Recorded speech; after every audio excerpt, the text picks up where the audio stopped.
আমি আবার বলছি জমি বিক্রি করবেন না, সনাতনী ছাড়া হিন্দু ছাড়া জমি বিক্রি করবেন না, ঘর ভাড়া দেবেন না। এটাই কিন্তু বিপদ টানছে। নাটক দিদি ভাই নাটক করবেন, সেই নাটকটা আবার পশ্চিমবাংলা টিভিতে দেখতে হবে।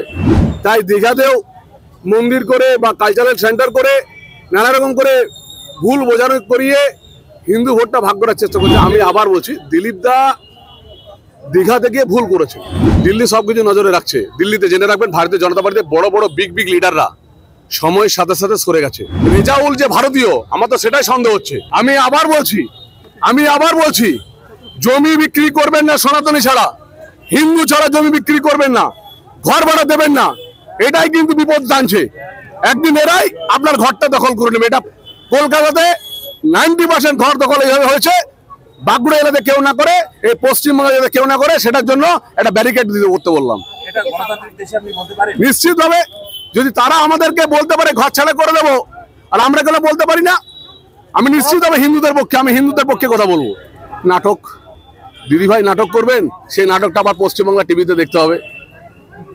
সেই নাটকটা আবার দেখতে হবে। উনি যাবেন 247 জন যে ধরা পড়েছে, সেই 247 জন যে ওসি অ্যারেস্ট করেছে, সেই 247 জন যাতে ছাড়া পায়, তার জন্য এসপির সঙ্গে কথা বলতে যাবেন। দেখুন, আমি একটা কথা বলবো, 26,000-এর মধ্যে তো যে দুর্নীতিগুলো আছে তাদের চাকরি চলে যাক, বাকি যারা স্বচ্ছ তাদের চাকরি থাকুক। আমি প্রথম থেকে এটা বলেছি যে দুর্নীতিগ্রস্ত যেগুলো হয়েছে সেগুলো যাক, কিন্তু যাদের চাকরিটা অরিজিনাল মেধাবী ছাত্রী তাদের চাকরি থাকুক।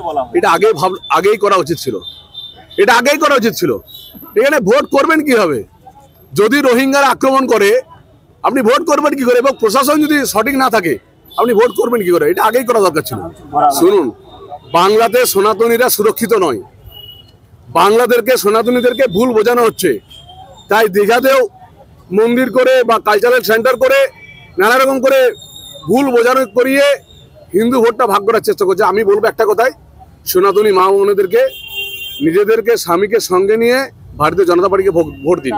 এটা পাগলকে নিয়ে কি বলবো? 3 বার হারলো, আবার 2 বার দাঁড়াবে, আবার হারবে। ওটা কুণাল ঘোষের কথা বলে কুণাল ঘোষ যা বলে তাই বলে, আর কোনো পাগল হয়ে গেছে ওটা, আর কিছু না। আমি আবার বলছি, দিলীপ দা দীঘা থেকে ভুল করেছে।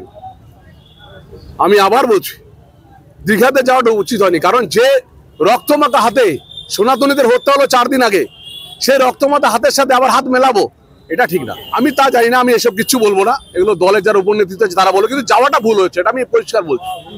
আমি একটা কথাই বলবো, যাওয়াটা ভুল হয়েছে, বাকি আর আমি কিছু বলবো না। দিল্লির নেতৃত্ব দেখবেন, যা দেখার। দিল্লি সবকিছু নজরে রাখছে। দিল্লিতে জেনে রাখবেন, ভারতীয় জনতা পার্টিতে বড় বড় বিগ লিডাররা সময়ের সাথে সাথে সরে গেছে। ভারতীয় জনতা পার্টি এমন একটা পার্টি, প্রথমে দেখে, খোঁজ করে, অনুসন্ধান করে, সঠিকভাবে দেখে তারপর ঠিক তাকে বিদায় দেয়। আরে ওই তো বললাম, রেজাউল যে ভারতীয়, আমার তো সেটাই সন্দেহ হচ্ছে। নাহলে বলে কি করে যে বিজেপিদেরকে ঘর ছাড়া করবো? তা নয়, রেজাউল মাত্র 4%। সমস্ত হিন্দুদেরকে ঘর ছাড়া করার জন্য যা বার্তা দিচ্ছে, এটা অ্যাকচুয়ালি আমার মনে হয় রেজাউলের পূর্বপুরুষরা বাংলাদেশ থেকে এসছে। কই নিয়ে মনে হয় পাকিস্তানে হতে পারে। সেটাই পুলিশকে বলবো যে আপনারা তদন্ত করে দেখুন।